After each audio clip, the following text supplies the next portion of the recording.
চিটাগাং যাওয়া দরকার। আপনি কি টয়টা নিয়ে বেরোবেন না BMW নিয়ে বেরোবেন? সোজা হিসাব ভাই। এটা তো 10 বছর চলে না, 10 বছর স্টাডি দেওয়া হয় নাই। এর মধ্যে রিটায়ারমেন্টে যাইয়া রিটায়ারমেন্টে টাকা পয়সা পাইয়া মোটামুটি বাসায় শুয়ে বসে নাতি নাতিদের সঙ্গে খেলাধুলা করে সময় ওনার কাটছে। উনি আইসা একটা হুঙ্কার দিলেন যে 15 দিনের মধ্যে সবাইকে, আনার পরে প্রথম বারলো সচিব, তারপরে বারলো সিনিয়র সচিব, আইসা উনি হুঙ্কার দিলেন 15 দিনের মধ্যে সবাইকে হিসাব দিতে হবে। আজকে 17তম দিন চলছে, আজকে 17তম দিন চলছে। হিসাব কেউ দিছে? উনি নিজে দিছেন?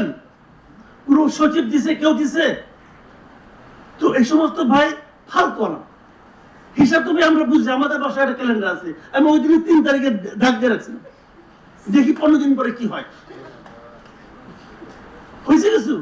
তো এইগুলো বাগাড়ম্বর দিয়ে দেশ চলে না ভাই।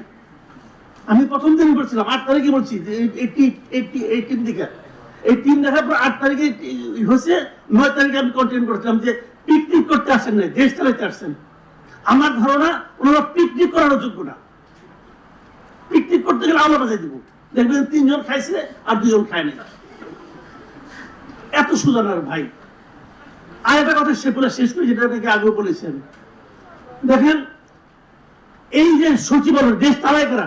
সচিবরা চালায়। এই যে প্রাইম মিনিস্টার অফিস যেটা কারা চালায়? আমরা চালায়। স্বৈরাচারের আমরা দিয়ে বিপ্লবী সরকার চলতে পারে না।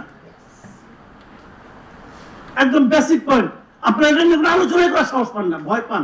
যদি আপনারা আওলা বাজায় দেয়, এই আমরা আওলা বাজাবে, এমন বাজাবে যে ওখানে যখন ডিসিরা মারামারি করে, ওইটা নিয়ে 3 দিন ধরে আলোচনা, সচিবালয়ে কোনো কাজ হয় না। ডিসি কে হবে এটা নিয়ে মারামারি হচ্ছে। ওই সময় দেশে আর কোনো প্রবলেম ছিল না। মনে হয় কি যে 59 জন ডিসি কে হবে, এটা দেশের 1 নম্বর সমস্যা। এটা কি 1 নম্বর সমস্যা ছিল? আপনারা তো ব্যস্ত ছিলেন। কেন ছিলেন? কারণ আপনারা জানেন না কি করতে হবে, কিছু বললে মাইন্ড করে। ওই যে ছোটবেলায় একটা গল্প শুনছিলাম, বুঝছেন?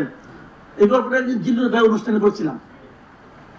তো আবার বলি, এখানে জঙ্গলে এই বাঘে খুব ডিস্টার্ব করে, সব প্রাণীরা বাঘের ভয় অতিষ্ঠ।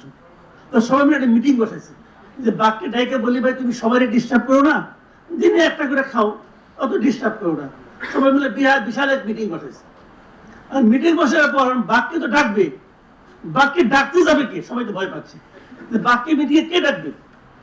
তো সবাই মিলে কচ্ছপকে ঠিক করছে, ভাই তুই যা, তোর শরীরটা শক্ত আছে, বাঘ তোর কিছু করতে পারবো না।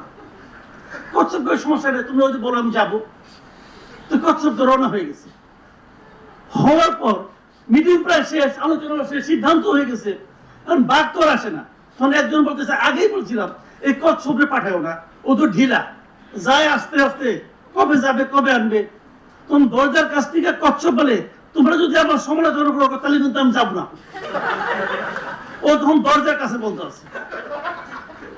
তো ভাই কাজ করতে আসছে না, সমালোচনা করলে মাইন্ড করলে হবে না ভাই, কাজটা ওই দরজাটা পার হইতে হবে।